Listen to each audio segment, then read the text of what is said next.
Nostalgia and a salute to the celebrities of the game of baseball, a game that is so filled with romance. And nothing has provided more romance to baseball than the World Series. That fall classic, that time of the year when an outstanding play becomes even more magnified. It is a play to be recalled and to be remembered for many, many years because of the fact that it came during the World Series when the championship is being crowned. We have a very hot summer afternoon, as you know, if you're in the New York area. As we approach time for the Old Timers event, it is about 96 degrees. But the stadium is filling up, and we're going to have a fun afternoon in the stadium. In just a very few moments, Lindsey Nelson will be prepared to introduce the many celebrities who are on hand here this afternoon. Each year on Old Timers Day, a particular theme is chosen. The theme for the Old Timers event this year is memorable moments from World Series play. And as you can imagine, there are some great moments to recall, and the Mets have their own World Series history to fall back on. For the 1969 World Series, when they beat the Baltimore Orioles for the World Championship, and the 1973 World Series, when they went down to the ninth inning of the seventh and final game before bowing to the Oakland Athletics. After the Old Timers are introduced by Lindsey Nelson, then we'll have the annual Old Timers game, followed by the regular game between the New York Mets and the Pittsburgh Pirates.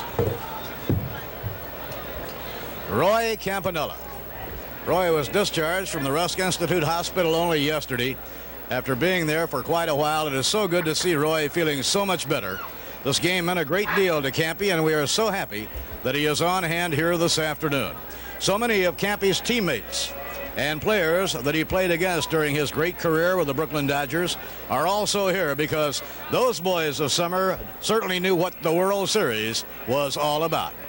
Many of Campy's teammates are here, such as Carl Erskine and Duke Snider.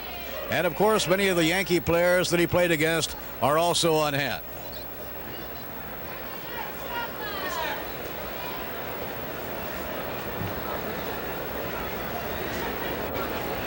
This is a day the young players enjoy so much, mingling with the stars of another year.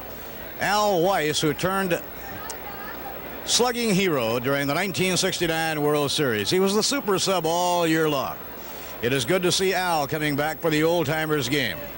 And you'll meet them all in just a very few moments when Lindsey Nelson steps to the microphone to introduce them one by one so they can be recognized by the crowd here at Shea Stadium.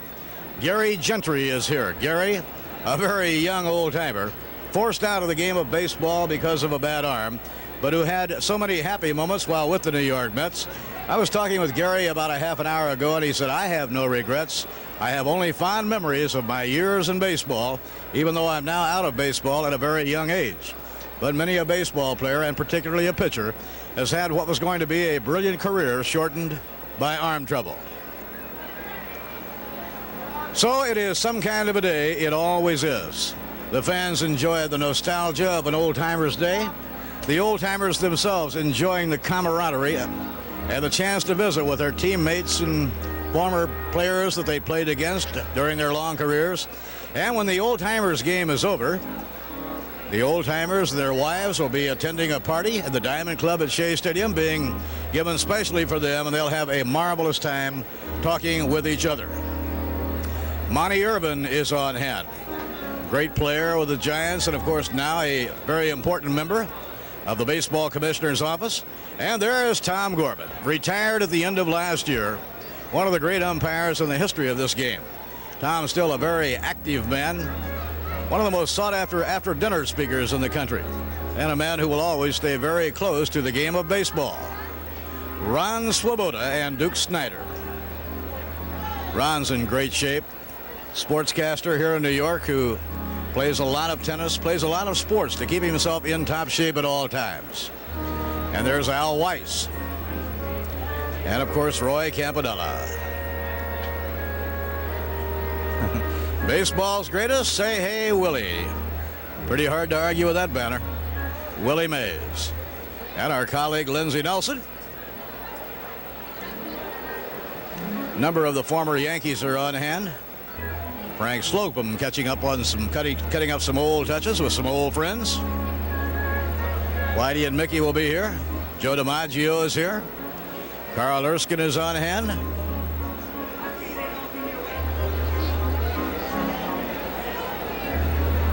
Larry Sherry, now the pitching coach of the Pittsburgh Pirates, but has his Dodger uniform on. Mo Drabowski, who had a great World Series with the Baltimore Orioles. Very hot day. Some of the old-timers will have to be just a little bit careful on a day like this. And, of course, many of the old-timers are very young and really in top shape. Their timing may be gone to the point that they can no longer play in the major leagues, but they can go out and play tennis and play golf and play it very, very well indeed. There's Lauren Matthews, who director of special events for the New York Mets. And he and the people in his department have been so terribly busy. They make all of the arrangements for the Old Timers Day, bringing the people in from all over America. And the motif, as always, has been carried out. The lovely Diamond Club girls are wearing the costumes from another era.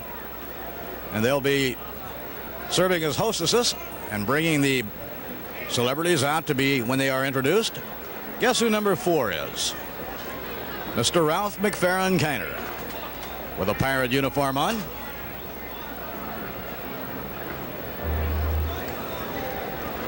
Oh, we're standing by right now. And here's the musical sting. And Lindsey Nelson moves out to the microphones near the mound. So now just sit back and relax and enjoy as the many baseball celebrities who have gathered here at Shea Stadium on Old Timers Day are about to be introduced by your master of ceremonies from the field. And now, ladies and gentlemen, let us join Lindsey Nelson. Good afternoon, ladies and gentlemen, girls and boys. This is the Memorial Day, we present to the pitcher's mound, and this is Lindsey Nelson. Hello, everybody, and welcome to the New York Mets 16th Annual Old Timers Day. The theme of the program today is dedicated to memorable moments of World Series history. We are here to honor those men whose deeds were great when they performed them, and even greater in the moments of our memory. In this vein, we'll be introducing over 50 people to you who have contributed to the rich history of World Series play. We are sure you'll enjoy recalling once again the moments you may have seen or heard of from out of the pages of World Series annals. Now, before we begin bringing out the old timers, we'd like to have you meet a few gentlemen from the baseball world who are on hand today to pay tribute, along with you and us, to our special guests. First, here's a man who was general manager of the Polo Grounds Giants, has returned to New York as the president of the National League, Mr. Chub Feeney.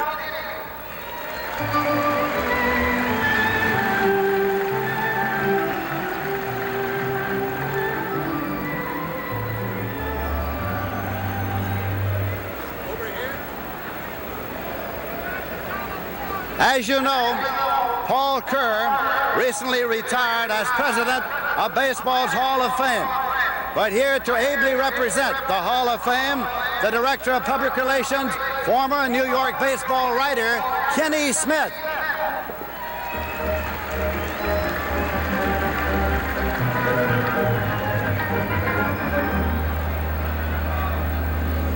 No event could really be official without the introduction of the next man, the man for whom this stadium is named, Mr. Bill Shea.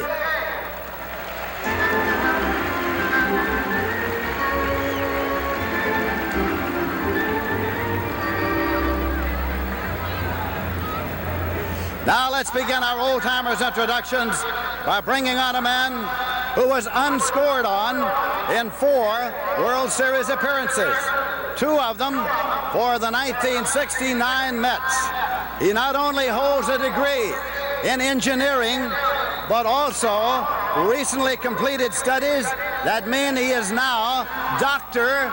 Ron Taylor.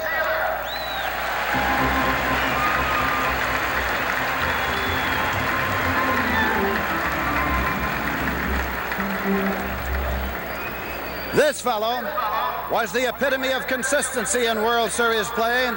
He hit in 17 consecutive series games between 56 and 58, had 4 home runs in the 58 Classic.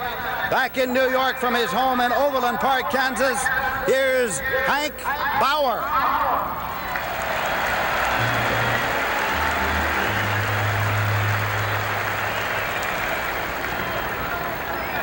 There have been many truly outstanding pitching performances in series annals. It's doubtful that any relief pitcher ever had more success in one game than our next guest did back on October 5th, 1966, when he struck out a record 6 consecutive Dodgers and totaled 11 strikeouts in the 6 2/3 innings that he worked that day. Former Oriole fireman Mo Drabowski.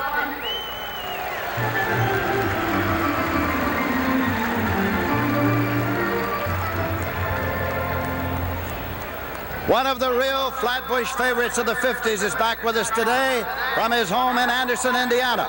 He is now vice president of a bank. Among his many baseball accomplishments is the then record 14 Yankees he struck out in one World Series game in 1953. Here is Carl Erskine.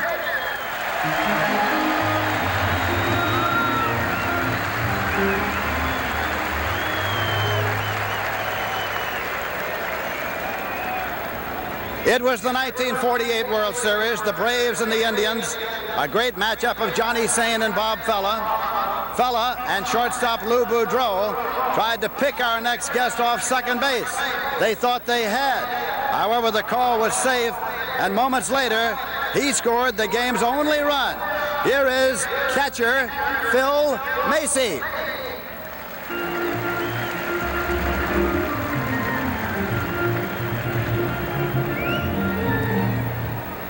This young old-timer is one of only a handful of players to be members of both the 1969 and 1973 Met World Series squads. He now resides in Naperville, Illinois. It's nice to have him back at Shea. Here is Jim McAndrew.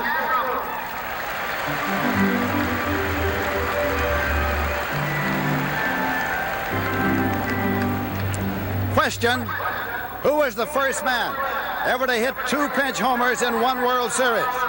He did it in 1959 for the Los Angeles Dodgers, and his name is Chuck Esijan.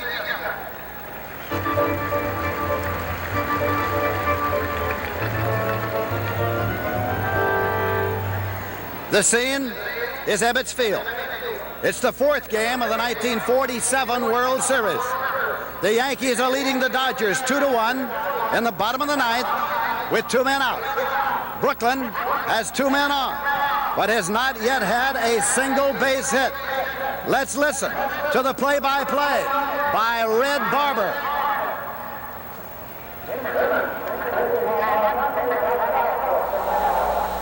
Janfrito walks up second.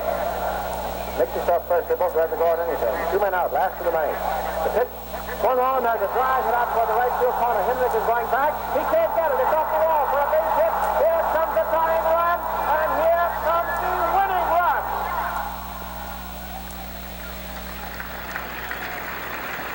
And now, back with us from Salem, Oregon, the man who came with 1 out of pitching the first no-hitter in World Series history, Bill Bevins.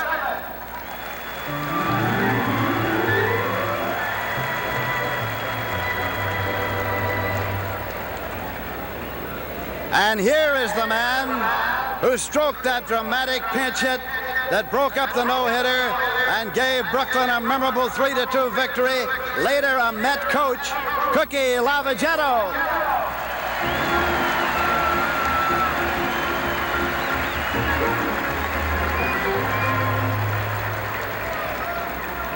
The 1960 World Series certainly did not lack excitement. It went down to the 9th inning of the 7th game before the Pirates beat the Yankees 10-9. The man who hit the dramatic 3-run 8th inning homer to bring Pittsburgh back from a 7-6 deficit and set the stage for the thrilling ending is with us from Houston, Texas. Hal Smith.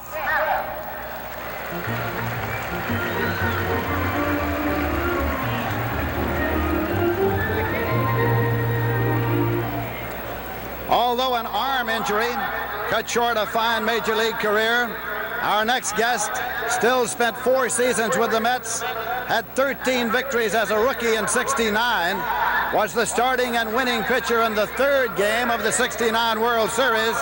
Now a real estate man in Arizona, here's Gary Gentry.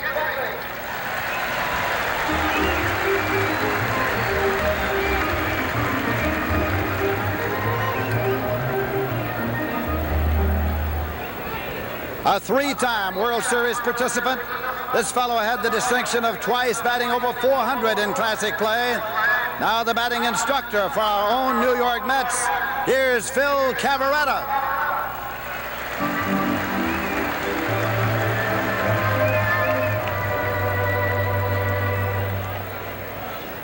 Our next guest certainly knows the thrill of victory and the agony of defeat. In 1960, he was on the mound when Bill Mazeroski hit his famous home run. And 2 years later, he nailed down the Yankees championship by retiring Willie McCovey on a line drive to second base for a thrilling 1-0 7th game victory. Now a golf pro in New Jersey, former Met Ralph Terry.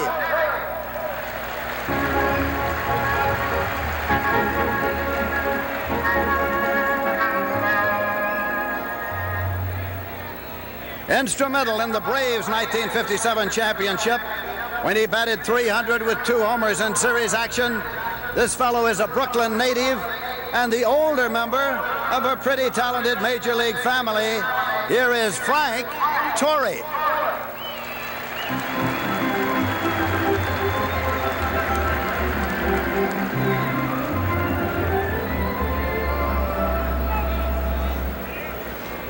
Although a native of Brooklyn, this fellow had to wait until the Dodgers moved to Los Angeles to get his first taste of World Series action. This season marks his 10th as the leader of the Mets bullpen, Coach Joe Pignatano.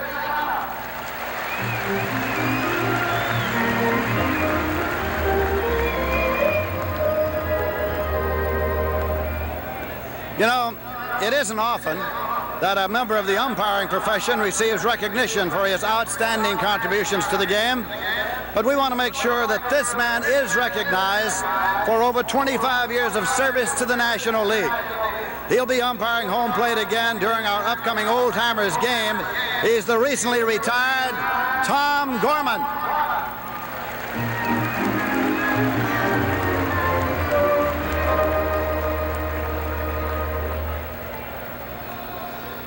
An integral part of the 1951 New York Giants and the great comeback to win the National League pennant, this old friend then led all World Series performers with a gaudy .458 series batting average. Now a member of Baseball Commissioner Bowie Kuhn's staff, he's a Hall of Famer, Monty Irvin.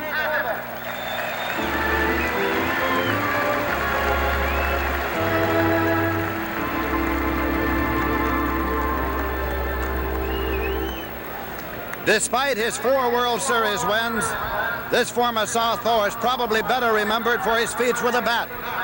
He homered against the Mets in the '69 series, then the following year became the first pitcher to hit a Grand Slam homer in postseason play. Here all the way from Billings, Montana, Dave McNally.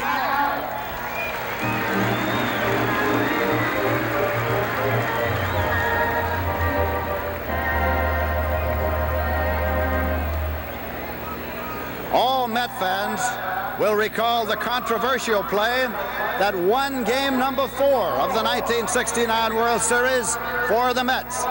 Let's relive it once again by listening to the play-by-play. The left-hand arm of Pete Rickard out of the Oriole bullpen against the left-hand swinging pinch hitter J.C. Martin. Runners for the Mets at second and at first and nobody out. He squares, he bunts. Down the third baseline. Rickard fields. Throws and hits the runner. Here's the runner coming out to third base faster, and the Mets win the ball game by a score of 2-1. Whether or not he ran out of the baselines, Met fans will always be grateful to J.C. Martin.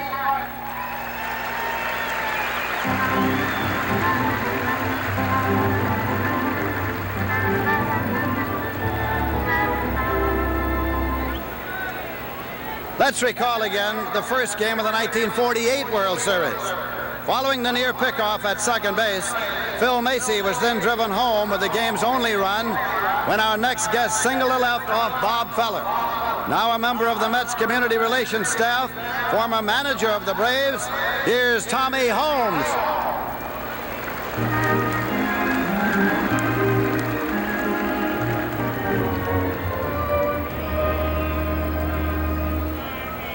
As any Brooklyn Dodger fan can tell you, the frustrations of many near misses only made the triumph of 1955 that much sweeter.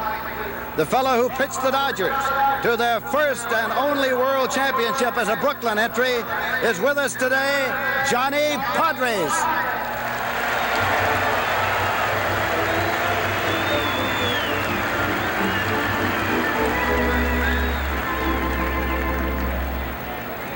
Well, it may come as a surprise to some, but no National Leaguer ever hit a World Series Grand Slam home run until 1962.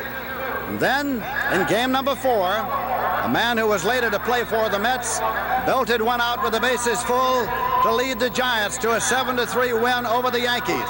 Now a coach for the Kansas City Royals, here's Chuck Hiller.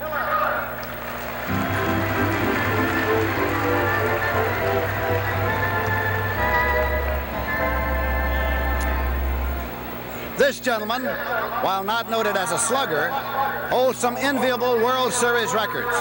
His 6 RBIs in one game in 1960 is a classic record, as are the 13 hits he collected in the 7-game 64 series and the 11 safeties he garnered in the 5-game 61 affair. Here's Bobby Richardson.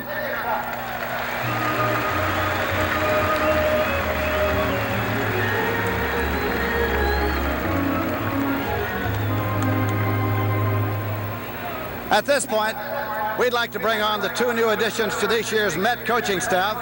First, former first baseman outfielder who had shots with the Cardinals and the Angels, the Mets third base coach, Tom Burgess.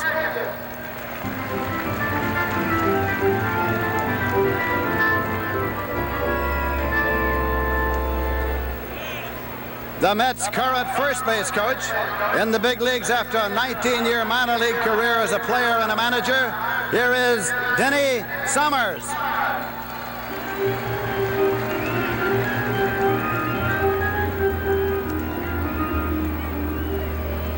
The 1947 World Series seemed to have had more than its share of memorable moments. With the Yankees leading the series 3 games to 2, the Dodgers carried an 8-5 lead into the 6th inning of the 6th game. And then, with 2 men on, the great Joe DiMaggio came to the plate. And once again, for the play-by-play, let's listen to Red Barber. Bill leans in. He had 1 for 3 today. 6 hits so far in the series. Outfield deep, ground toward left, the infield over 50. Here's the pitch. Swung on, belted. It's a long one. Deep to left center. Back for Delfino. Back. He makes a one-handed catch against the bullpen. Oh, doctor. Let's bring on the man who made that great game-saving catch some 400 feet from home plate. Here's Al Gianfrido.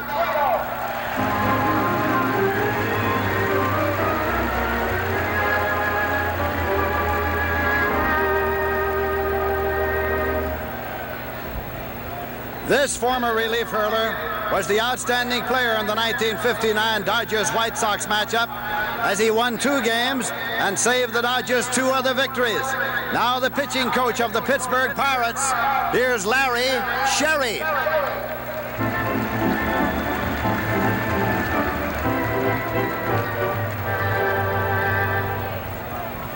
There have been many great defensive plays in World Series history. There were the memorable catches made by Mays and Amoros and Gianfrido. Certainly, the one that we know all Met fans cherish was made in the 9th inning of game number 4 of the '69 Classic The man who made that unforgettable diving stab is Ron Swoboda.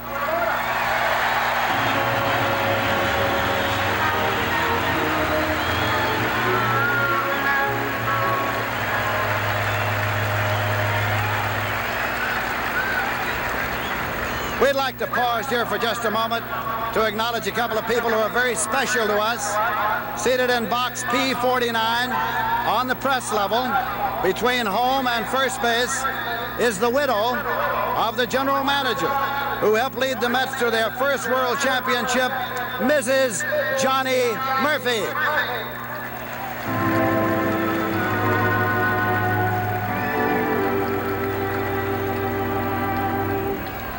And another very special friend on hand today, and he is seated in field box 13G, the field level, just to the first base side of home plate back here. A man certainly very special to us in the profession, and to those of you who were baseball fans for many years, here is the great Mel Allen.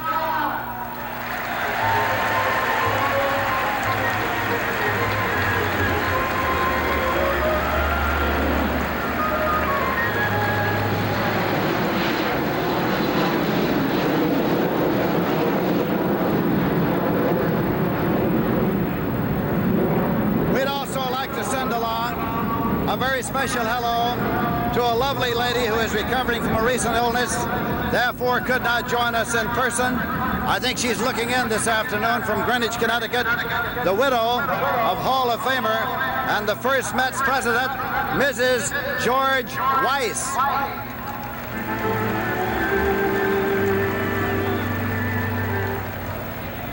The Yankees represented the American League in all but 2 World Series during the 1950s. Both times, they were beaten out by the same manager. Once while he piloted the Indians, other time as the White Sox skipper. Here is Hall of Famer Al Lopez.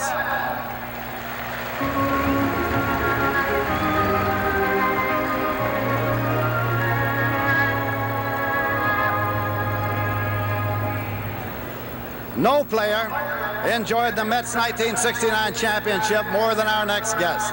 He retired soon afterwards. He now is a Mets scout in the Kansas City area. It's always a pleasure to welcome back the glider, Ed Charles.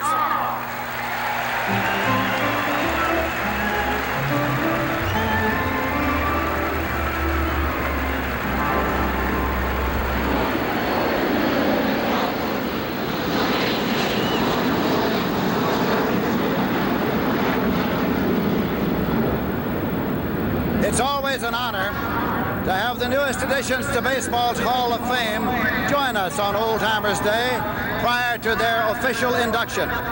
With us today is a former American League shortstop who holds the Major League record for fewest strikeouts in a season, as he fanned only 4 times each in 1925 and 1929. Congratulations to Joe Sewell.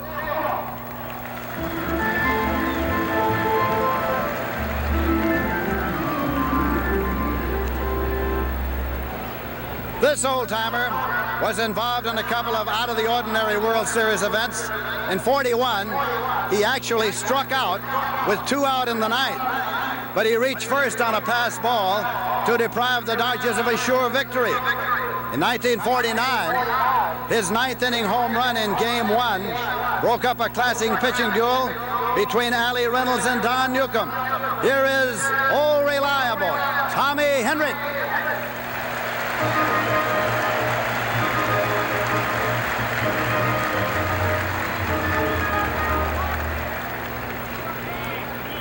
Our next old-timer won the 1946 World Series with a daredevil dash home from first base with the 7th game's winning run. 12 years later, at age 42, he became the oldest player to participate in a World Series game. He is with us today from his home in Roxborough, North Carolina. Recently retired as baseball coach at Duke University, Enos Slaughter.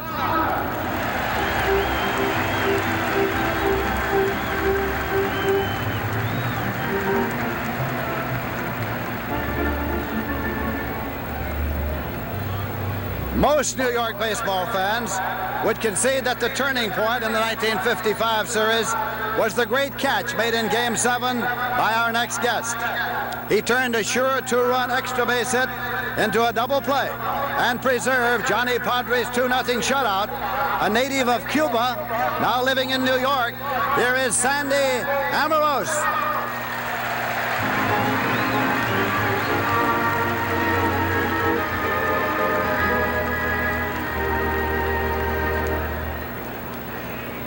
Back in 1933, this Hall of Famer led the Washington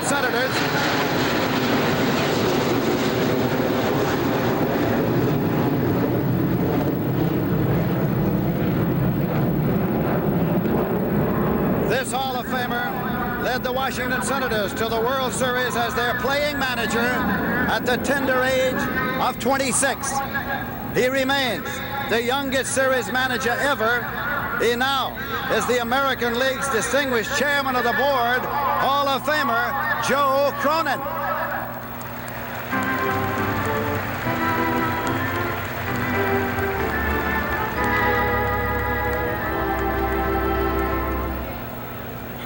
It's impossible to think about World Series memorable moments without immediately recalling this man's amazing feat in 1956. Before we bring him on, let's listen for a moment to his historic final pitch. Mitchell waits, stands deep, too close together. Larson is ready, gets the sign. Two strikes, ball one. Here comes the pitch.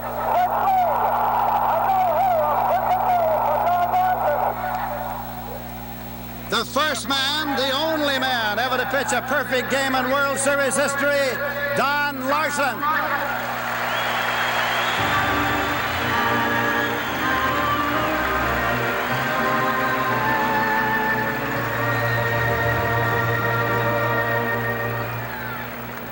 Did any World Series ever end more dramatically than the 1960 affair?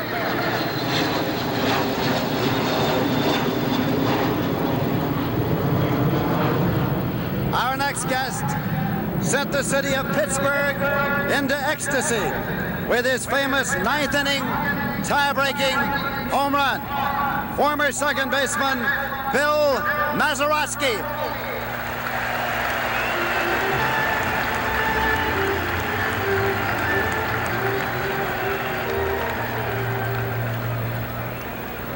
A member of 4 Brooklyn Dodger World Series squads, this fellow continues to do his outstanding job of handling the Mets pitching staff. Here is former Dodger, present Met pitching coach, Rube Walker.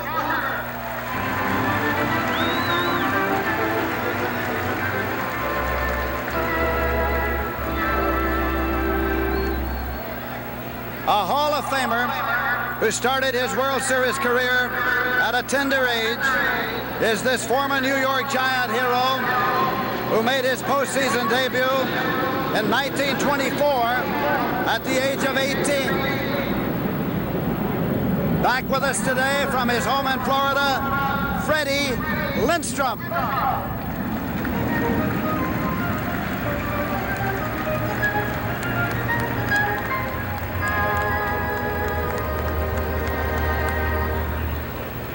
Perhaps an unlikely hitting hero that World Series play seems to uncover so often.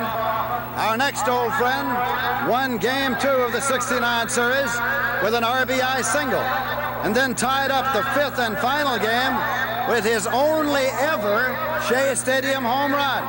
Here is Bill O'Donnell's play-by-play.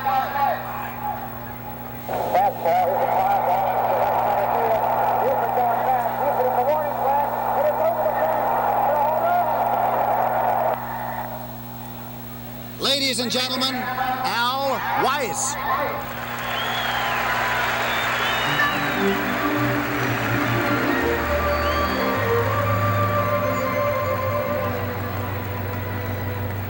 The only unassisted triple play in World Series history was made back in 1920 by this former Cleveland second baseman. We're happy he's with us today from his home in Lakewood, Ohio. Here is Bill Wompscans.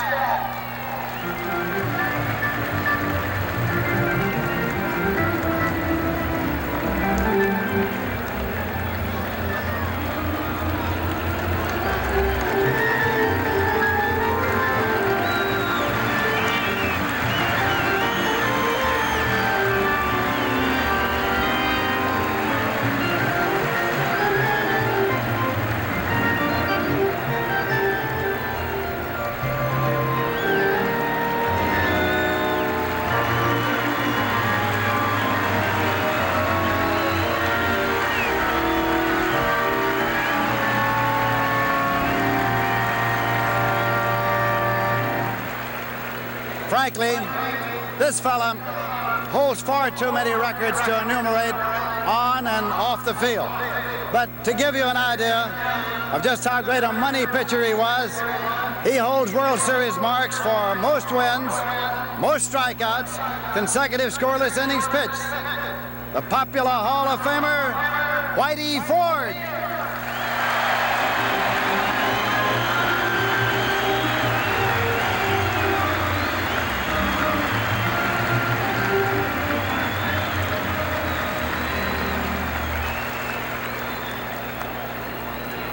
This fella never had the opportunity to play in a World Series, but he is a Hall of Famer who was the greatest home run hitter of his era.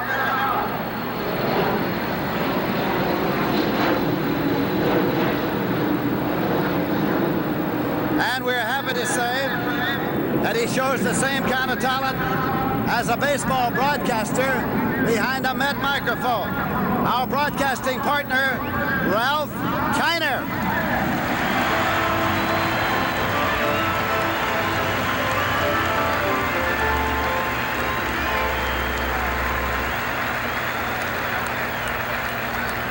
All of us always look forward to our next guest visiting with us on Old Timers Day. He caught 5 World Series for the Brooklyn Dodgers, was named the National League's most valuable player 3 times. A great Hall of Famer, one of the great favorites of New York baseball fans, Mr. Roy Campanella.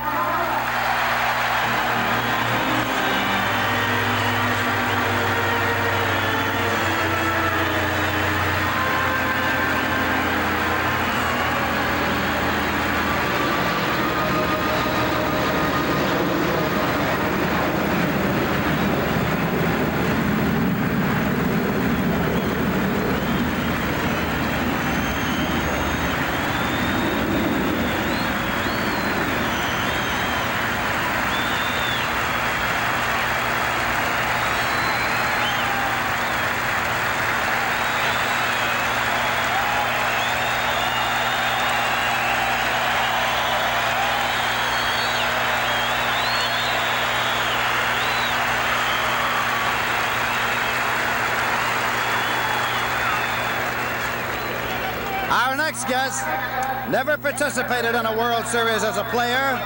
We are confident and hopeful that one day in the not-too-distant future, he will be managing in one.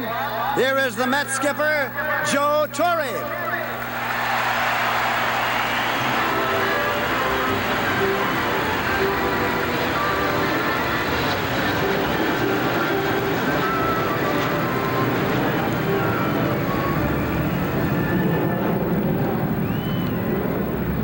It is certainly safe to say no city has ever had the pleasure of viewing as much talent at one time as New York did about a quarter of a century ago. And much of that talent played the same position for each New York club. We consider it a great honor indeed to have with us today 4 of the greatest center fielders in the history of baseball, and appreciate the fact that all of them starred on the field right here in the Big Apple. We direct your attention to the center field gates, where, after we introduce them to you once again individually, they will march in from center field together to join all of our stars here of yesteryear. To begin with, here is the Duke of Brooklyn, Duke Snider.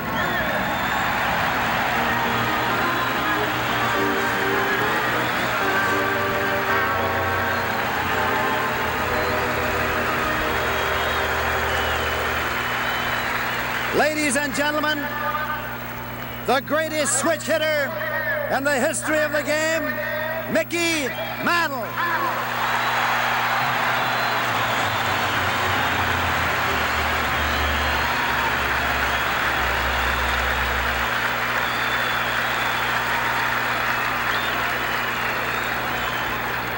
The most exciting player of this or any other era, the incomparable Willie Mays.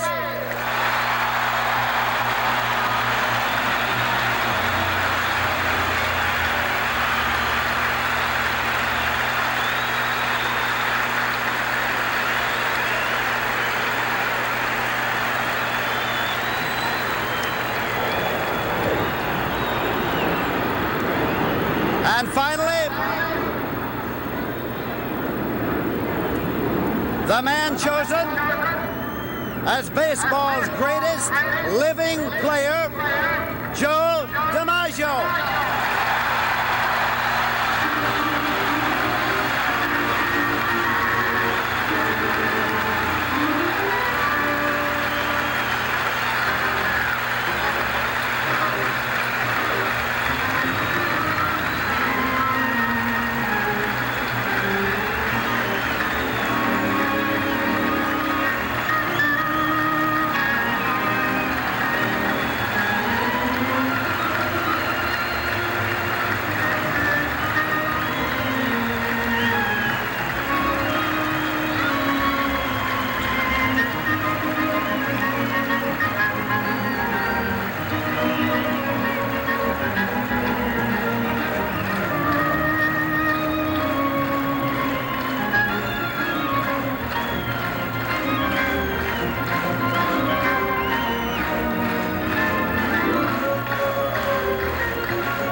Ladies and gentlemen, may we ask you to please rise for a moment of silent tribute to the memory of those old-timers and friends of baseball, such as Mrs. Joan Whitney Payson, Casey Stengel, George Weiss, Gil Hodges, Johnny Murphy, Danny Frisella, and many others who are no longer with us. Please remain standing for the singing of our national anthem. A moment of silence, please.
Thank you, ladies and gentlemen. Now it's time for the old-timers game.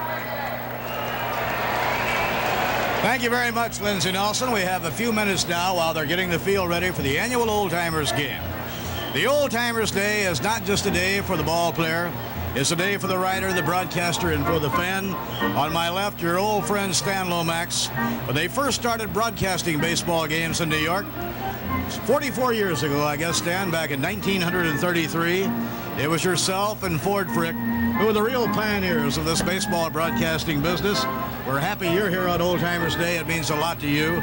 We owe you a lot, today's baseball broadcasters. We want to say thank you. Well, I want to thank you very much for inviting me on. Maybe I'm a professional old-timer, but just being down in the clubhouse and meeting those great players. I met a man today that I'd read about ever since I was knee-high, was Bill Wambsgans, a man who made the only unassisted triple play in the World Series.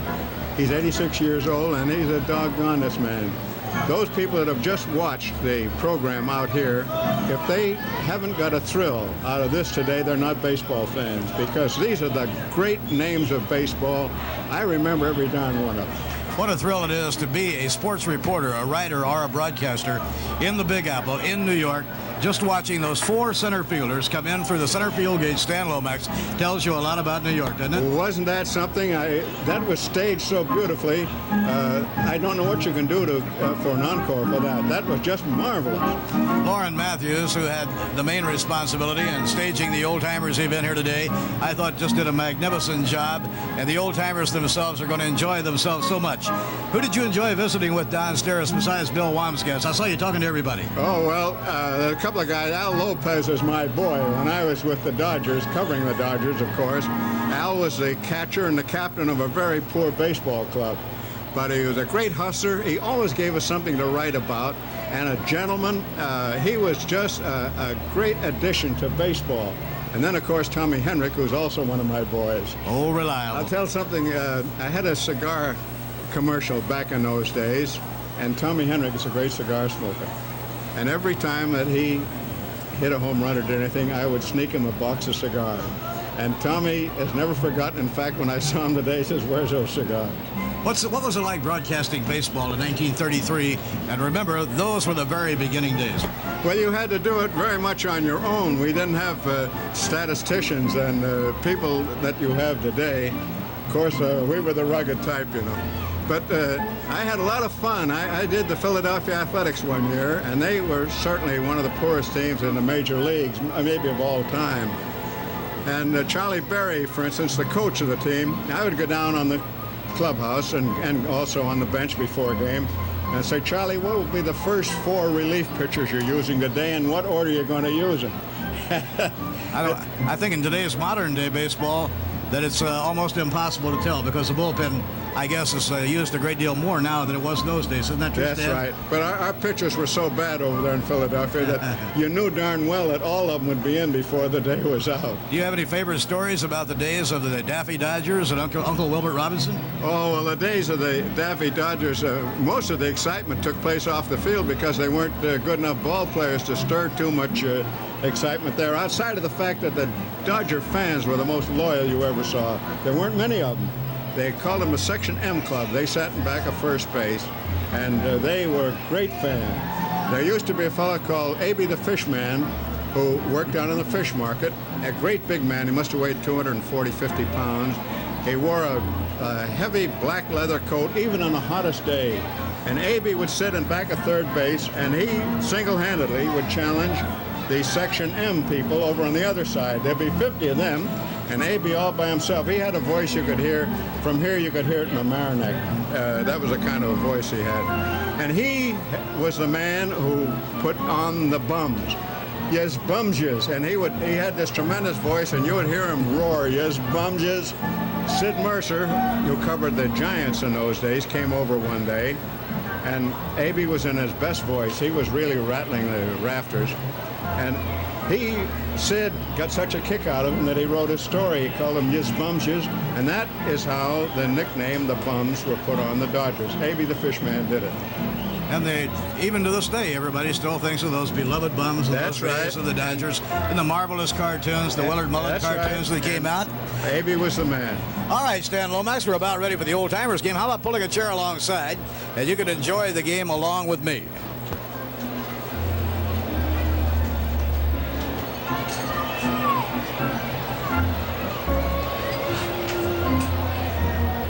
Well, we're getting ready now for the Old Timers game, and looks like Whitey Ford is going to start the game off.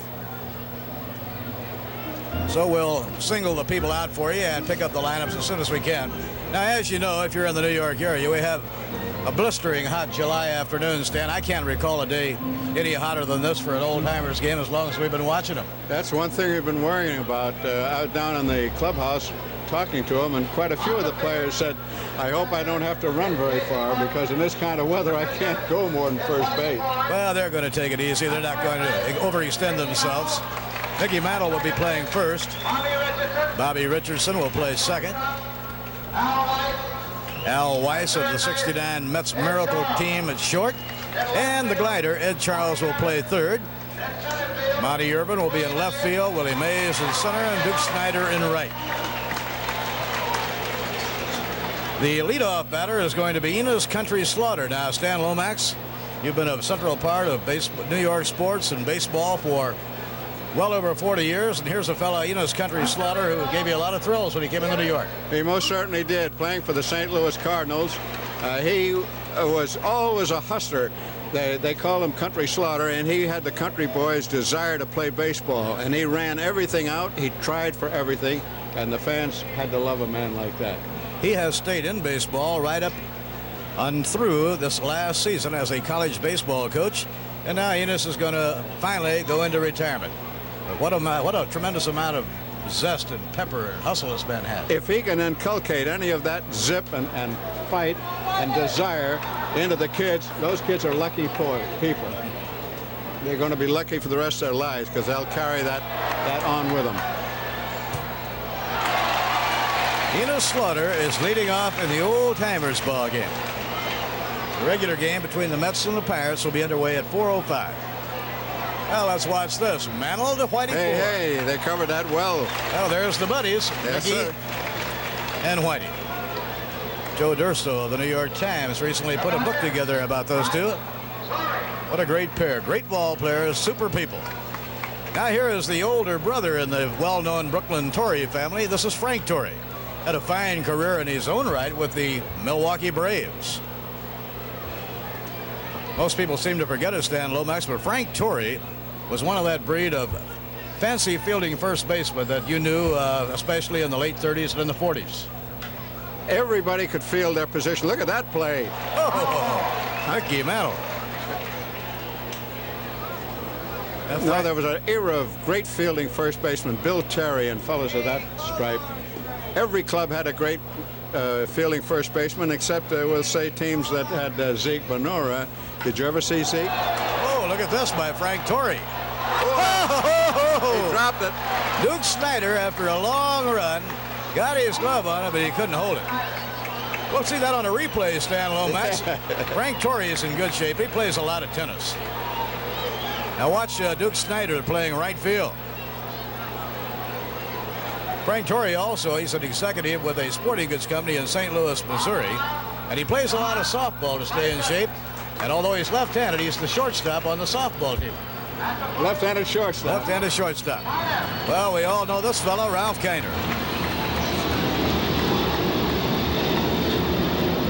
Were they giving him an intentional walk?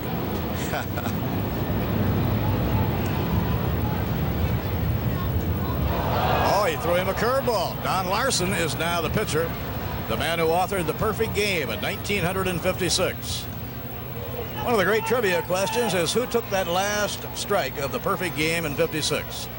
It was outfielder Dale Mitchell. He got a hold of that. Look at Kiner. Look at Ralph. Foul ball. Ah, that's a shame, Ralph. You have to do it again. Does he work out with you in spring training? Because he always looks in pretty good shape. Ralph's a great student of hitting and loves to constantly be talking about hitters. He likes to work with the young hitters. He doesn't actually get in the batting cage much anymore, Stan. But Ralph stays in pretty good shape. He's an outstanding golfer. way above average, and he plays quite a bit of tennis.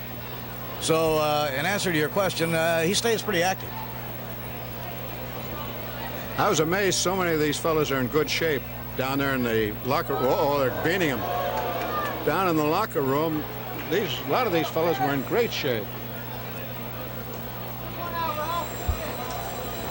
Don Larson, a perfect game fame, now pitching.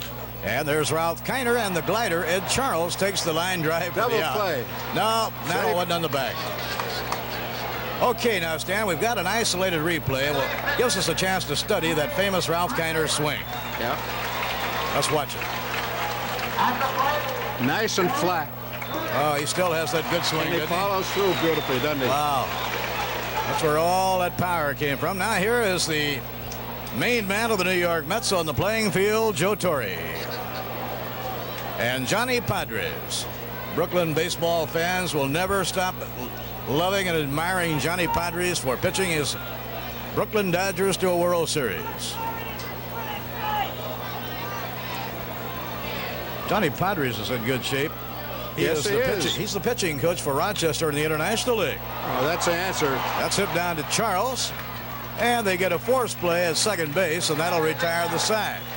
So the old-timers did not get a run in this particular half inning. The old-timers game is strictly for fun and how they do enjoy it. Incidentally, that wasn't very bad baseball those fellows played. There was a couple of nice plays there at third base. Wasn't bad at all. Stan Lomax, if you had to pick out your own all-time New York team, have any idea who you'd put on it?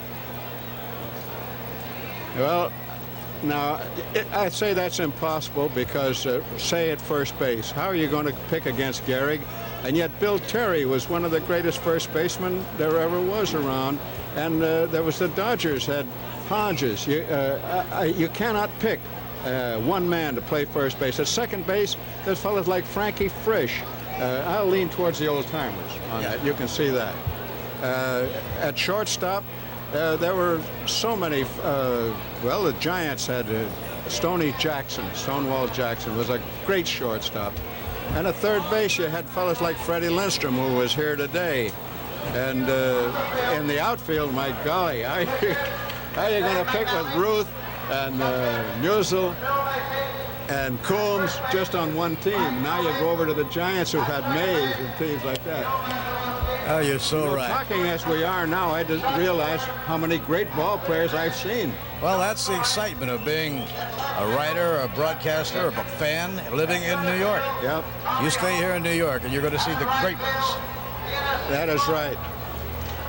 Of course, we were, as a Dodger, as a writer, we were supposed to be Giant haters, which we weren't at all, because there's so many fine people with the Giants. But the Giants in those days had so many good ball players. That's a good point, Stan Lomax. Pardon me for interrupting, but today on the New York baseball scene, a writer will cover the Mets, say, one half of the year, the Yankees the other half. They switch the assignments around a lot. But many years ago, in covering baseball in New York, you stayed with the same team all year long, did you not? You were practically born into it. And also, during the wintertime, we had three teams. We had the Yankees, the Dodgers, and the Giants. And every day, we would have a winter story. In other words, we'd go over and cover the Giants, who were then located at 6th Avenue and 42nd Street. They'd make whatever announcements they had. Then the next day, we'd go over to the Yankees, who were right across the street at 42nd. And then we'd go over to Brooklyn, who were 215 Montague Street. And each day, we'd get a story. And that is how that famous, if I'm not going too far back, that famous crack is of the Dodgers still in the league. I'll tell you about it when we have a chance. Tell you how that happened. We're watching Hal Smith put on the catching gear. Of course, it was Hal Smith who hit the 3-run homer that made it possible for Mazeroski to win the 7th game of that dramatic World Series in Pittsburgh with a home run. And the pitcher will be Dave McNally, former Orioles star. What a great pitcher he was. There's a guy that's in shape. World Series play, yeah. Comes from Billings, Montana. He's a long way from New York. But as you can see, Dave McNally is in good shape. I had quite a chat with him down in the locker room, and he looks like he could get out there and play Major League ball at any time. And Bobby Richardson will be leading off. At the plate, leading off. This is a sweltering hot day, and so the old-timers are really our old-timers now are being asked not to overextend themselves because, as we know, it's up around 100 degrees today. Now the hitter is Bobby Richardson. No score, first inning of the annual old-timers game, recalling great World Series moments. Now Joe Torre in foul ground. You know, if Torre had dropped that Stan Lomax, his players would have been on him all day long. Yeah, that's right. And here's one of our very favorite people, Ed Charles. He was known as the glider. In '69, we had a cry, don't hang a slider to the glider, he'll hit it out of here. Very important part of the... Absolutely barred. And what a grand old-timer umpiring the plate, Tom Gorman. Hung him up after 25 years at the end of last season. Who's that down at first base? Well, that's Frank Torre. That's Joe Torre's younger brother. No, the fellow umpiring. That looks like Dave Davison, I believe. You know, the umpires got a big boot out of this game, too. Oh, you bet they do. And don't you know how happy they are to see Tom Gorman participating in this old-timers game? Yep. The old-timers game is for everyone. Oh, look at this. Line drive. He's in shape. Down the left field line. He's in shape. Hit by Ed Charles. Yeah, Ed takes great care of himself. All right, now let's watch carefully here. Here's one of the great hitters coming up. Here's a replay on the base hit by Ed Charles. And the crowd reaction tells you that one of those 4 great center fielders who came in through the center field gates, Mickey Mantle, is now the hitter. Yeah, he started his career in the minors as a shortstop. Unbelievable talent. Yeah. He accomplished so much, and everybody always said it would have been even so much more had he not been handicapped by that the knee. osteomyelitis, right? Oh, how he could drag a bunt. Did you see him before he got the knee hurt? I did. I saw him as a very young player when he first came up, and even when he was sent back that 1 year to the minor leagues. And what a drag bunt. He made everybody honest and worried in that infield, didn't he? And has the power to hit it over a building. That's right. As Stingle would say, either left-handed or right-handed. He's got a pretty nice swing there. Of course, Mickey goes down to Fort Lauderdale every spring and works with the New York Yankees. Plays an awful lot of golf, and all you have to do is take a look at Mickey Mantle and know those skills are not completely gone. Look at that. Look at that. Oh, that's a tough play for a regular third baseman. Well, if I were the official scorer, I'd call out a base hit. I wouldn't bother about the third baseman. I would too, Stan. Here's an isolation on the swing, so just watch Mantle swing. I'll say one thing for Dave McNally. He doesn't have an easy row. He just faced Mantle, and now he faces Willie Mays. And a fly ball hit the center field. It's going to drop. Yep, that's in for a base hit. And Ed Charles is in the score. On him, weren't they? All right, now here's an isolation on Willie Mays' swing. Great looking swing, isn't it? I wonder what the Duke is doing. You know? Yeah, the Duke is broadcasting Montreal Expo baseball games. Oh, then you see him every once in a while. Yeah, we see a lot of the Duke. As a matter of fact, he's having a very full day. He flew down this morning to take part in the old-timers game. And right after the old-timers game, he'll run to the airport. Hey, look at this. That might be out of here. It's going. Nope, not quite. Snider hit it against the padded wall in deep right field. Oh, we got 2 men at third base. Here's a meeting. Mays and Mantle are both on third. Mays and Mantle are both standing on third. Here's the replay on Duke Snider's swing. We're showing you the swing of all 4 of these great center fielders. Look at Duke Snider. Now the Duke just missed a home run. You know, down the locker room, which I've been referring to all along, I had a wonderful talk with Bill Wamsgans about the unassisted triple play. They should have figured it so he could get out and make that put on turn. Yeah, I wish he could have. Bill Wamsgans is now 86 years old, and he got a big hand from the crowd. Well, here's Monty Irvin. Monty had 2 of the best years of anybody ever had playing in the National League. And, of course, anytime you think of Bobby Thompson's shot heard around the world, the great finish of the Giants, the man who was the Rock of Gibraltar throughout that season was Monty Irvin. That's right. With those 51 Giants. Yep. That Giant team was, my golly, we got fire engines coming in. Here we are. Well, here's a little showmanship. We have a relief pitcher being brought in. That's a new way to bring in your reliever. Here's the way to bring in a relief pitcher, Stan, as you're saying. Wonder how old this fire engine is. That looks like about a 33 or maybe a 34, would you say? I can't make out what make it is. If I had to guess, no, it's a 36. The fire engine is a 1936 pumper. It is? I was wondering. I was guessing it looked like about a 35 or 36 Ford grill. Sea Cliff, Long Island Fire Department. I wonder if they still use it. And Mo Drabowski, who had a great World Series for the Baltimore Orioles, is the new pitcher in the old-timers game, and the hitter, Stan, will be Monty Irvin. We were talking about Monty. He does an outstanding job for the commissioner's office here in New York. I remember so well when they won the game, the Giants. I did the game up in Boston on a Sunday afternoon. That put them into the tie and forced the playoff with the Dodgers. And I interviewed him after the game. I forget just what he did, but he was a hero of it.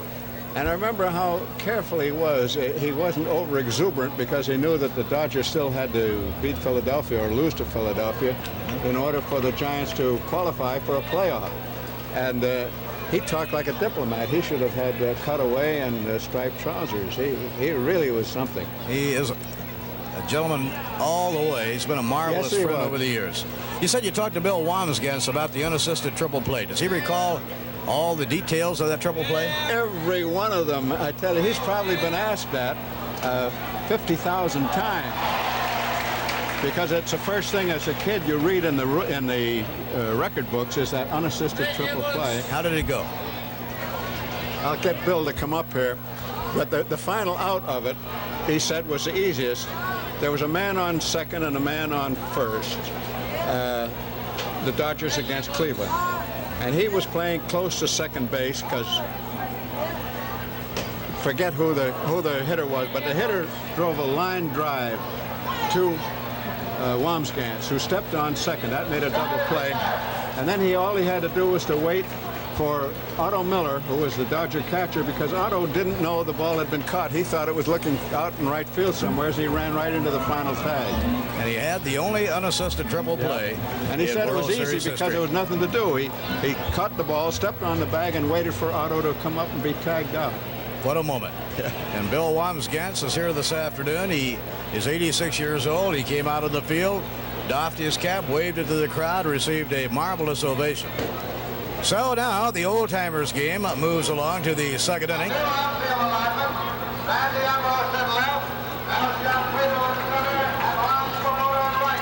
New outfield alignment for this National League unit. Al Gianfrido in left. Rocky Swoboda is going to be in right. This is Jim McAndrew, by the way, the new pitcher who was with the Mets and contributed a great deal during '69. Jim McAndrew is now working for a coal mining company in Illinois. I don't think he's in there digging. I think he might be selling, huh? He's a very, very bright man, and he has a big future in front of him. Let's pause right here for station identification. This is the New York Mets Baseball Network.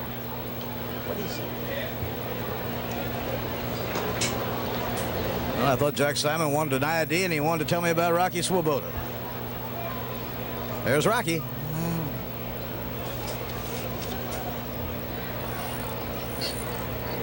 The hitter is Hal Smith, who hit that big 3-run homer in the '70 World Series in Pittsburgh. Jim McAndrew is pitching now.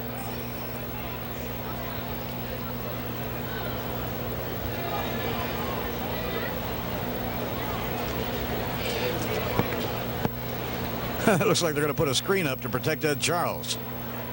At third base, the ground crew bringing a screen out to protect Ed Charles. Ed called for him to bring it out so he could hide behind it. Nice little touch here by Ed Charles. He certainly has a great sense of humor. That's the screen they use in front of the batting practice pitcher. Ooh, that's well hit by Hal Smith. A foul ball. They might have known something. They might have known that this man pulled a little bit. You think when these old-timers go home, they won't talk about the hot summer day in New York? Every one of them enjoying it. Oh, yeah. The way they get and talk to each other, and they're sharp as attacks, particularly I talked to Joe Sewell, who still holds the record of striking out only 4 times in an entire season. And Joe has been asked that question many, many times. Well, how come you only struck out 4 times? It's unbelievable that you could go a whole year and only strike out 4 times, isn't it? That's right. And he played every game. Every game. And he'll be inducted into the Baseball Hall of Fame on the 8th of August at Cooperstown, New York. So McAndrew getting a strikeout. Here's one of your old pals, Stan Lomax. This fellow in the late 30s was such a fine player, became a good manager, and now works full-time for the New York Mets. Tommy Holmes. Yes, sir. Tommy was a Brooklyn boy. He played with the Braves, later became a manager, and also worked for the defunct New York Journal. They had a kids' baseball program. I remember and he that. was in charge of it. Now, Dr. Ron Taylor is getting a ride in on the vintage fire truck. And here, to me, is one of the remarkable stories in sports. Yes, it is. After he completed his major league career, after he contributed so mightily to the New York Mets in '69, he's been out of baseball 5 years now, and in those 5 years, he has become a doctor. Yep. And is now doing his residency at the Mount Sinai Hospital in Toronto, Ontario, Canada. Here's a man who had a college degree in engineering before he started pro baseball. Then he had a 10-year career in baseball. And then when that was over, lo and behold, he said, I'd like to be a doctor. It's one thing to say you'd like to do it, Stan, and quite another thing to do it. Well, I think of Bobby Brown of the Yankees, who became an MD. He studied while he was playing ball. And in basketball, there was Ernie Vanderway, who played for the Knickerbockers and studied at P&S, Physician and Surgeons here at Columbia. And Right. he's quite a prominent MD out on the coast. Yeah, there's Doc Medich right now with the Oakland A's. Ron Taylor came to the end of his playing career, and he talked to the Mets about the possibility of studying medicine. And a base hit for Tommy Holmes. Ground ball through the hole. There's that stroke. He had that kind of stroke as a hitter. That's right. He always was that kind of a hitter. Right. He could find those holes in the infield. That's right. He got a lot of base hits that way. When Ron Taylor came to the end of the line, he came to Don Grant of the New York Mets, laid out the plans of what he'd like to do. The Mets said, we'll help you in every way we can. And he did some part-time scouting and other things for the Mets to help defray the cost so he could go to medical school. This is Bill Mazeroski. Foul ball. Mazeroski was the picture player around second base for so many years for the Pirates. Many managers would have movies taken of Mazeroski in the field to show it to their young prospects down in the instructional leagues and in the lower minor leagues. They say when he made the double play, it was a picture. He made it the way you should make it. Well, I forget who it was. Some European came over and watched a baseball game. He had never seen a baseball game before. And he saw a beautiful double play. And he went in ecstasy about that. He didn't care about the hitting, but he thought the ballet work of the shortstop and the second baseman was the big feature of the game. This is a pop-up to shortstop, and Al Weiss is there. Now Chuck Hiller is coming up. Hiller, by the way, is now with Whitey Herzog as a coach for the Kansas City Royals. Marvelous man. Will be in baseball a long time, I'm sure. Chuck Hiller. And the new pitcher is Ralph Terry. Now, Stan Lomax, over the years, many baseball players have played golf. They love golf in the offseason, but very few have ever become as good at the game of golf as Ralph Terry. I think that's right. I was thinking when you were mentioning the fact that he's a good golfer, Sammy Bird, they used to call him Babe Ruth's caddy, because in the ninth inning, when the Yankees were ahead, Babe would sit down and Bird, who was very fast, would go in and finish up for him. He became a golf pro, but he never won any big tournaments. But there's a big difference between being a darn good amateur and even a faraway pro. Chuck Hiller with that sharp line drive to center. Of course, Chuck is staying right on top of his game as a coach on a major league ball club. If he wants to, he can get into the cage and take some batting practice. Here's Chuck Esigian, the former Dodger. Oh, hey, this is well hit. The deep right center field. Don't anybody get hurt out there. 3 or 4. And that's Rocky Swoboda playing it back into Al Weiss. And a relay throw by, not in time. So Hiller comes around to score. By any chance, are you keeping score? No, I'm not. Are you? No. I never do on an old-timers game. The idea of an old-timers game is not to score at all. It's just to make sure that everybody gets a turn at bat. Everybody gets a chance to get out there and have they're some really fun. hitting. Look at Phil Cavaretta. He's the batting instructor of the New York Mets. Won the batting title of the National League back in 1945 with a batting average of 355. Phil Cavaretta. He came right from a high school right to the Cubs lineup. He never went through the minors. He came right up and jumped into a regular job with the Cubs. He took the place, trying to think who he succeeded. This is Phil Macy. Boy, he caught a lot of Major League Baseball games, didn't he?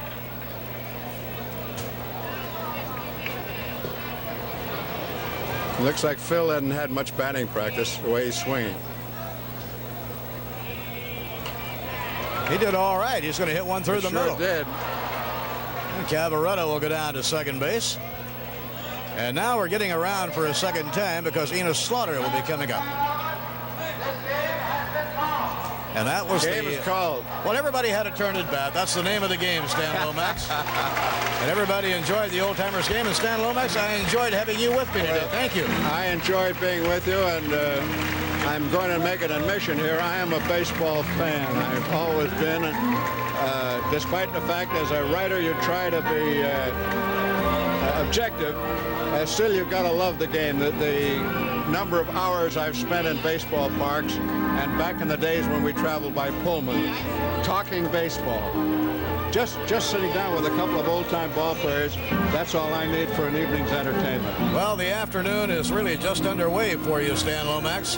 All the old-timers now will be going back into the clubhouse to shower and change their clothes. You'll have a lot of camaraderie and a lot to talk about with them. Thank you. I'm going down there and fan with them. Good. Do that, Stan. Right. And our thanks to Stan Lomax, very prominent member of the New York sports scene since back around 1930. Former sports writer, became a broadcaster in the days of Ford Frick as a broadcaster back in 1933. So a broadcasting career spanning some 45 years, and as young and bright and alert and as in love with the game of baseball today as he was back when he first started out many years ago. So the old-timers portion of the afternoon has come to an end, and it has been an excellent one. And our congratulations to Lauren Matthews and the people in his department who worked so very hard to make this all come out. Lauren is the director of promotions, assisted by Bibi DuRelay. And, of course, really getting assist from everybody connected with the New York Mets. It's an all-out task force putting together an old-timers day game. It has been done so very, very well. And I can't recall many more dramatic moments at an old-timers game than the staging of the four great center fielders coming through the center field gates and walking.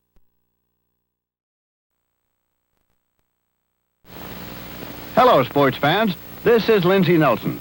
The 1977 Mets film you're about to see is being brought to you by the good folks at Dairy Lee. Dairy Lee is famous over 50 years for milk that's guaranteed fresh, cottage cheese that's made just right, and ice cream with a taste to remember. If you're looking for an exciting lineup of winners in 1978, you'll find the New York Mets at Shea Stadium. If you're looking for an exciting lineup of winning dairy products, you'll find Dairy Lee at your local food store. We're here to announce that Joe Torre is our manager. He will manage for us this year, and then he has signed a contract for the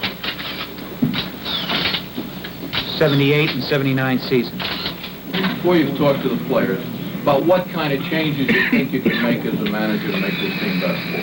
Well, the only thing I would like to do is just put a lineup out there and see what happens. And, you know, as far as changes, I know the kind of personnel we have, and I know what I'd like to try to do, and I'm just going to try to do it. I'm going to put a lineup out there and try to let them stay there for a while and just see if they produce.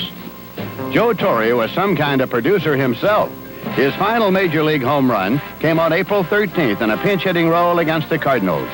It was home run number 252 in a glorious playing career that began in 1961 with the Braves. An all-star selection 9 times, Torre was a catcher, a third baseman, and a first baseman, displaying versatility and durability that made him a super asset to the Braves, Cards, and Mets. Torre's greatest season ever was 1971, when he led the National League in 4 hitting departments including a .363 batting average, and was a runaway winner of the league's Most Valuable Player award. His final at-bat on June 17th concluded a truly magnificent career as a player and ended his dual role as player-manager. It began his new career as manager Joe Torre. Joe's wife, Danny, prefers the role of manager's wife. I'm a much better manager's wife than a player's wife. I find the anxiety much less now. I couldn't really handle the 0-for-4 games with the losing games. And one thing for sure is win or lose, this is where we want to be. So I just like baseball and hoping the Mets do well. The Torres enjoy horseback riding as a family activity to relax and spend time together. With the corral as a background, Joe reflects upon his retirement. I tell you, I never dreamed that quitting baseball, retiring from baseball, would be as easy as it was. The transition from being a player to being a player manager to being a manager was very easy for me. The Mets' immediate reaction to manager Joe Torre was a resounding victory, celebrating his inaugural with a 6-2 win over the Montreal Expos.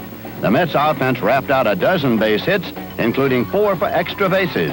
With a letter-perfect defense behind him, Craig Swan picked up the victory with late-inning relief from Bob Apodaca. The Mets proceeded to play their most inspired period of baseball since 1973, going on to capture 7 out of 8 games in the 10 days following Torre's appointment. Though pleased with his early success, Joe Torre was committed to an overall plan for the Mets' future, with the accent on youth.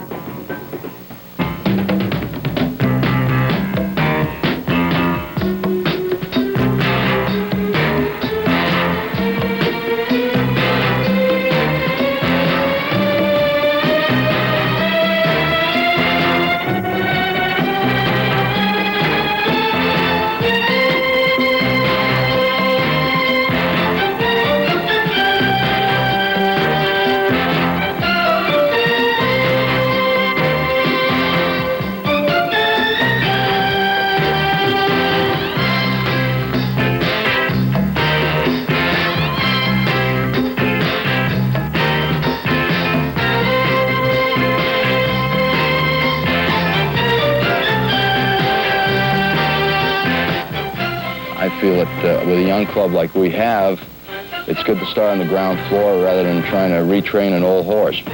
And we have some talent, and I feel if we add 1 or 2 people, we have a good ball club, but the most important thing is that once we do develop the ball club we feel we're going to develop, it's going to be there for a while, because our future is in the youth, and the youth is here now in the minors, and pretty soon they'll come up and mold the kind of ball club that we feel New York should have. One of the first acquisitions the Mets made early in 1977, Lenny Randle, proved to be one of the best. Randle switch hit his way to a solid .304 average and led the Mets in 6 offensive categories, including average, hits, runs scored, triples, game-winning hits, and established a new club record for stolen bases. Randle proved to be the go-go-go man who bunted, ran, hit, fielded, and hustled his way into the hearts of all Mets fans. Randle's specialty was breaking up close games. Lenny had 7 game-winning hits, making his addition to the New York scene even more appreciated. The appreciation factor works 2 ways, and Lenny is happy to be in the Big Apple. Well, I've been blessed to be able to play here in New York and to let people know that I do have some talent. And, you know, it's for them to judge as to whether or not I should be a backup second baseman or whatever with another organization. This has been the best thing that happened to me in my career. Primarily a second baseman, the athletic Randle played 6 different positions at one time or another for the Texas Rangers. Manager Torre switched Randle to third base on a permanent basis, and Lenny proceeded to solve the hot corner problem with a flair for the spectacular. As a jack of all trades, which position is Lenny's own favorite? Third base. I'm getting used to that now. I've been there, I guess, 100 games, and it's become more of a natural position for me, even though I was originally a second baseman. To be able to play one spot as, I guess, to be able to do one job, you would master it and become easier, and I would think anybody in any profession or any lifestyle would be able to do it like brushing your teeth after a while. So it's been blessing to be able to adjust to it. You can't sit back and be defensive. You have to make things happen. And if you don't, you end up, with your thumb in your mouth and wondering, why did we lose? If you make the opposition make mistakes and have the defense get a little paranoid whenever you're on base, and whenever there's some movement or activity, it takes away from the concentration of the pitcher, the defense, and it helps the offensive game. So if we play further that way in the future, I think the Mets will be definitely continued. The Mets center fielder for 1977 and a long time to come figures to be Lee Mazzilli. At age 22, Lee solidified the defense, displaying a wide range with young legs and a sure glove. Brooklyn-born Lee Mazzilli found a helping hand as he traveled around the National League from Brooklyn-born veteran Joe Torre. When his friend became manager, Lee found an inspiring leader who built confidence. If you go out there and you make an error or something, it's not where he's going to jump on you or something. He's not even going to talk to you that day. He'll bring you in next day. He won't talk about it. And I feel like guys play, when they're out there, just play at ease. They just go out there and do what they have to do. And I don't feel like when I'm out there with Joe managers, there's no pressure. I'm not worried about if I make an error and then what's going to happen tomorrow or something like that. So I have to say that, guys I think have played more at ease with Joe being manager. My feeling is Lee Mazzilli might have been rushed into the big leagues, but he's got the capabilities of being a 300 hitter and a super center fielder. And I kid people when they ask me, what about Lee Mazzilli? I said, as soon as I get to the other side of his head flattened out, he'll be a heck of a ball player. And he's just a guy that I have to treat like my older brother Frank treated me, and just got to stay on him constantly because the ability's there and he's going to be an exciting player. In the first beginning of the year, it's something new for me, and it was a little pressure there, and playing sometimes we were a little scared up there, and it took me 1 or 2 times to go around the league, and after that I felt like, well, I belong now, and I felt comfortable up there, and there's no pressure. I just go out there and play ball, and that's what the big difference was since the All-Star break. Everyone wants to hit 300, and I'm just looking forward to having a better season next year than the batting average was. Lee would be even happier if he could follow in the footsteps of the Mets' best-known Local Boy Makes Good story. 16 years ago, a Bronx youngster dreamed of being a New York Met, and that dream not only came true, it continues to grow. And veteran Ed Kranepool has now played in more than 1,600 games for the Mets.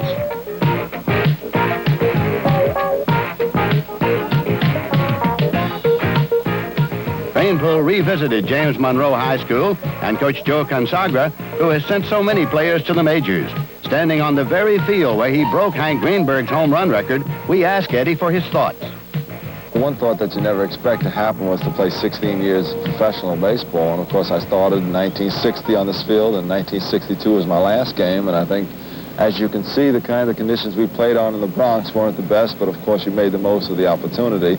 And I tell you, it gives you a funny thought to look at the old buildings around where you used to hit home runs, where you used to see guys playing. And I tell you, it's a great feeling to know that you started from the bottom and you worked your way up on top. The Mets are struggling now, but I think we'll be on top again. My expectations of myself was to make it to professional leagues. I was fortunate in the 60s that a new organization was being formed, the Met organization. I signed with them in 1962. I'll never regret that fact. And of course, when I first worked out in the stadium here, we'd come out every day, we'd practice. We were fortunate to have a field. We were one of the only New York schools to have a field in our backyard, and we could play every day. We'd practice from 2:30 to 6. We had a great coach who worked with us on fundamentals, stressed those points, and of course, that is the way to improve yourself. And I was fortunate to play here and do so well, and of course sign, and I attracted a New York team. You only get out of sports as much as you put into it. You're going to have to motivate yourself. You're going to have to work on your own. It's through your own hard work and dedication and determination that'll make it to the big leagues. And of course, all the kids, when you practice on these fields, you have to remember things are going to get easier. Because if you can catch balls on these fields, you know you can catch them at Shea Stadium. Is there a special pride among local heroes seeing New York youngsters coming up to the Mets? Well, as a New Yorker, I'm proud to be a New Yorker, and of course I'm fortunate to play in my own city. And anytime New York boys can make it and join their own organizations, their own teams, help their team win, it's a tremendous feeling, because too many things are written about New York, how bad it is, how depressed it is, and really it's not. It's what you make of a situation, and a lot of the New York boys have the opportunity if they just want to put the effort to improve themselves. And I'm fortunate that I was part of a New York program. It was a healthy program. It's still healthy. Now it's up to the kids to get out on these empty fields and work out and hope they make it to the Mets. The tradition and glory of New York baseball was never better exemplified than on Old Timers Day as Mickey Mantle, Willie Mays, Joe DiMaggio, and Duke Snider paraded in from center field, giving Shea Stadium fans a spine-tingling chill. The theme of the 16th annual Old Timers Day was World Series thrills. And here's Joe DiMaggio's final home run in 1951 at the Polo Grounds. In 1954, Willie Mays robbed Vic Wertz of Cleveland with this amazing gem of a catch. Mickey Mantle is the all-time World Series home run king with 16 round trippers. Here's a game winner against the Dodgers that sails out of Ebbets Field onto Brooklyn's Bedford Avenue. Duke Snider belted 11 home runs in World Series competition, including 4 in the 1955 Classic that brought Brooklyn its only World's Championship. In the 1977 Old Timers game, the local heroes still excite the fans.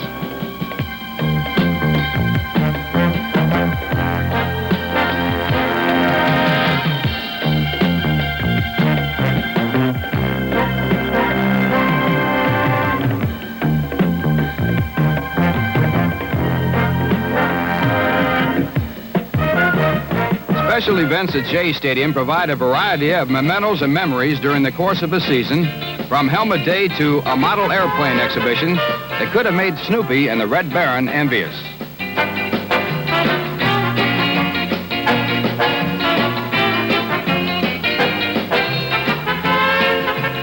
Jacket Day. Joel Youngblood's home run in the annual Mayor's Trophy game helped clinch the Mets' win over the Yankees.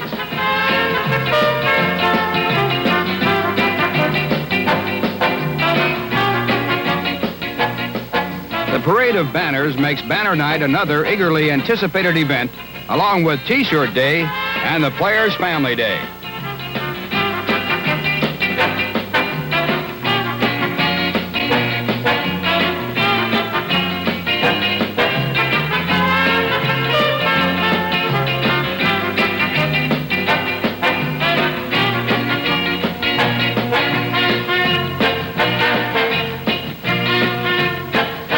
The Mets' wives competed in the softball home run hitting contest.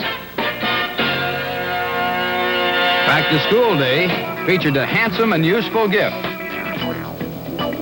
Speaking of handsome and useful, the Mets can attach that label to catcher John Stearns. Stearns earned the first-string job behind the plate for 1977, and it was a year of on-the-job learning. John picked up his lessons well, leading the team in doubles and walks, while also setting a new club record for home runs by a catcher. I really am still learning about how to go out every day and play to my potential. I've had some big ups this year, and I've been down quite a bit too, so what I've got to do is take this season and gain from it. Basically, I learned a lot. It was a learning experience in '77. I think that we as a group and myself as an individual can only gain from the experience. I've got to take it in a positive manner. One very positive item for John Stearns was his selection to the 1977 National League All-Star team. Quite an honor for a second-year player. The name Stevie Wonder is well known to all contemporary music fans as one of the most celebrated artists of the 70s. But at Shea Stadium, Stevie Wonder has a meaning all its own. The June 15th trade, which I've come to refer to as the Steve Henderson trade, is the beginning and was the beginning of what the Mets' future is going to be like. You know, Steve is a Willie Mays type player to me. He's got the enthusiasm, wants to play, and he's got the ability to go with it. You know, Tom Seaver is the best pitcher in the game right now. But Tom Seaver is one person pitching once a week for a club that needed more help than Tom Seaver. So we've got a Pat Zachary, we got a Doug Flynn, we got a kid for the future in Dan Norman, and maybe the immediate future, because Steve Henderson to me and all these guys are going to be the future of our ball club. Playing in just 99 games, Steve Henderson finished second by just a single vote in the race for National League Rookie of the Year, as he led the Mets in runs batted in, tied for the club lead in home runs, and had 6 game-winning hits.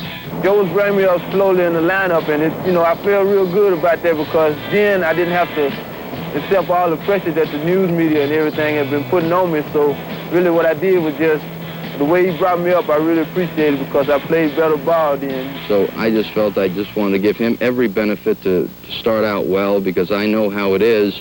Starting out well makes it a lot easier to perform, and I couldn't have asked Steve to perform any better for us than he did. For Shea Stadium being a great home run park because, for far as I'm concerned, the ball carrier is real good here. Even if you hit a ball, with the lively ball we're using this year, hit a ball off in this air the way it's carrying, at least for me, the ball will carry, real good. And I like Shea Stadium because you can hit it in any part of the field and it seems like the ball just carries for you. Steve Henderson and the Mets fans became fast friends between June 15th and the end of the season. Steve received a standing ovation his first time at bat following the trade, and then he proceeded to earn his future ovations with solid hitting and hustling play. Well, my opinion on the Mets fans that I really love them. Ever since even the bad times I have, they stuck with me all the way through. And even though, Tom Seaver was the favorite around here, it seemed like they give me a little more credit than I really deserve, and I really appreciate that. And for as a fan, I just love them, all of them. Steve would like to emulate a Hall of Fame performer. A baseball hero, as far as I'm concerned, it can't be no one but Roberto Clemente, because as far as I'm concerned, I try to pattern myself after him, because he always give 100% either on the field or off the field. And as far as hitting the ball to all fields, that was another trademark of his. And as far as good defense, and I really like him, man. I admire him very much. I just hate I didn't get a chance to meet him, because he was a great ball player. Doug Flynn was another part of the trade with Cincinnati. Flynn welcomed the chance to be in the starting lineup in New York, but found his standard of living took a beating. As far as I'm concerned, the biggest difference about the trade was in Cincinnati, I owned a house, and in New York, I could barely afford an apartment. Housing problems aside, Florida's instructional league was a busy place as the Mets looked for more mileage from Bruce Beauclair. So I just sent Bruce down to be able to work at another position, and Phil Cavaretta, who's working with him over there, seems to think he took to it very, very nicely. So the time I was down there, I felt would be no problem for him because Bruce got good hands, and being left-handed, it just seems to me that first base was made for a left-handed fielder. Dan Norman is probably one of the future outfielders in this organization. He's a young boy, about 22, 23 years old, but the thing is, we don't want to rush Dan again. If he's going to be in the big leagues, he's going to be a regular. And it's tough to keep a 22-year-old kid on the bench, and this is the reason Steve Henderson was kept in the minor leagues at Cincinnati, because it was a waste to keep him up on the bench. He just doesn't learn anything not playing. One reason Dan Norman will find it difficult to get playing time is the Mets signing of free agent Elliot Maddox. Maddox is coming off an injury, but can't wait to put his smooth fielding, aggressive hitting styles into high gear for the Mets. I'm ready to go. If the season were to start tomorrow, I'd be ready. Maddox hit .303 and .307 in 1974 and 75. He'll be a welcome addition to the 1978 Mets lineup, as will the exciting talents of Willie Montañez. Montañez comes to the Mets after 4 consecutive years of solid hitting, averaging .303 and 83 RBIs per season since 1974. His flashy glove work makes him a favorite of fans throughout the league. The Mets have reacquired Tim Foley, their #1 draft choice in 1968. A 7-year veteran, Foley is still just 27 years old. Foley plus Bobby Valentine, Doug Flynn, and Bud Harrelson give the Mets great infield depth. Tom Grieve comes to New York from Texas. A hard-hitting 29-year-old outfielder, Grieve belted 20 home runs and collected 81 RBIs for the Rangers in 1976. The Mets pitching staff has a brand new look, too. And one of the most pleasant surprises of the 77 season was the pitching of Nino Espinosa. Nino Espinosa, now you talk about a bright spot. You knew he was going to be a beauty, and he's my pitching coach, Rube Walker's pet, I guess you could say. He just pitched well, and there's one thing we could say about Nino. He's the only one that won in Pennsylvania for us this year. We had 2 wins in Pennsylvania, and Nino had both of them. We won 1 game in Pittsburgh and 1 game in Philadelphia. Espinosa's win over the Phillies was a sparkling 3-hit shutout that delayed the Philadelphia pennant clinching and gave the 24-year-old Nino the Mets' leadership in complete games. The Mets' new-look pitching staff has the good young arms. Pat Zachary, age 25. Craig Swan's age matches his uniform number, 27. Bob Apodaca is also 27. Jackson Todd, 26 years old.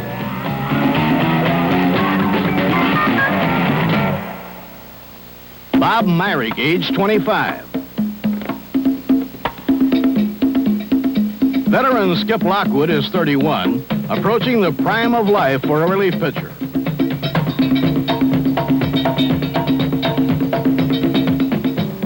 The dean of the Mets staff is Jerry Koosman, and Jerry had the distinction of being the Mets hurler involved in what had to be the weirdest happening of the '77 season.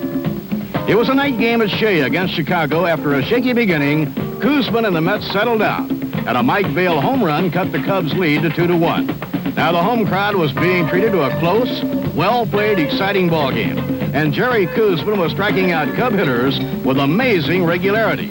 His sense of humor was just as sharp as his strikeout pitch. When I came into the dugout after the 6th inning, they told me I had 11 strikeouts, and with only 9 hitters to go, I knew I could get into the record books by striking them all out. It was just, isn't that tough, and gained the immortality that, I truly deserved. Then the lights went out in the great blackout of '77. Electricity wasn't restored for 24 hours, and the July 13th contest was continued in mid-September. But you sit on the bench for 3 months and get cold waiting for them to finish that ball game. There's just no way you can go out there and achieve that type of record. When I stepped up to the plate, everything went absolutely blank, and I thought it was my last day on earth. I thought God was calling. When the blackout hit, we were in the dugout. We were just getting up, and I was about to run for cover. It never happened to me before, and I was sitting in the dugout. And my first reaction was to head, under the dugout. Well, when the lights went out, I was in the dark. Jackson Todd's response displays the humor of a young man who made it to the big leagues after adversity that was critical not only to his career, but to his life. His story is one of crisis, hope, and inspiration. I first learned I had cancer when I was in the Construction League in 1974 in October. And it was just something that had developed in the lymph node in my chest area. I developed a knot in it, and other things I wasn't eating right, and I just didn't feel right, so I just went in and had it checked up. I was in the hospital for about 2 weeks after the operation, and from there I went back home to Oklahoma and went to a cancer clinic for a week, stayed there, and then I was an outpatient. And from an outpatient, I was taking chemotherapy. It's humorous now, but at the time it wasn't humorous.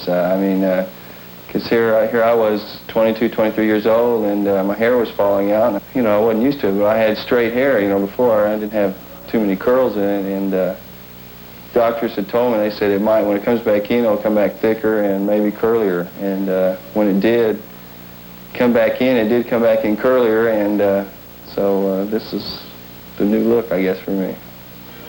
My first decision in Major Leagues was it's got to be just a tremendous emotion conquest for me, because maybe 2 years ago, I didn't know where I was going to be, and I set that as my goal, and finally I was there, and I was pitching in the big leagues, and it was my first start in the big leagues, and it just meant a lot to me to go out and try to win it.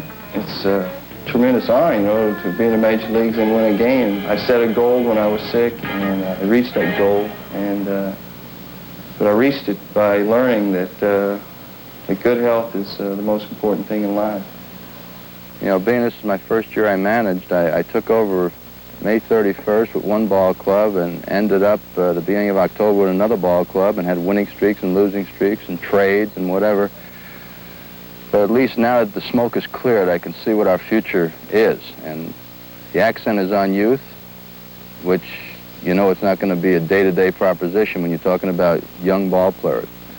Our ball club has a Lee Mazzilli, a Steve Henderson, a Lenny Randall, three young, vital ball players that you need to build around. And I feel that we have it. And our pitching staff's a lot better than people give us credit for. So I just feel that the ball club that we're going to put on the field next year is going to make the Met fans come back to New York and Shea Stadium to where they really want to be.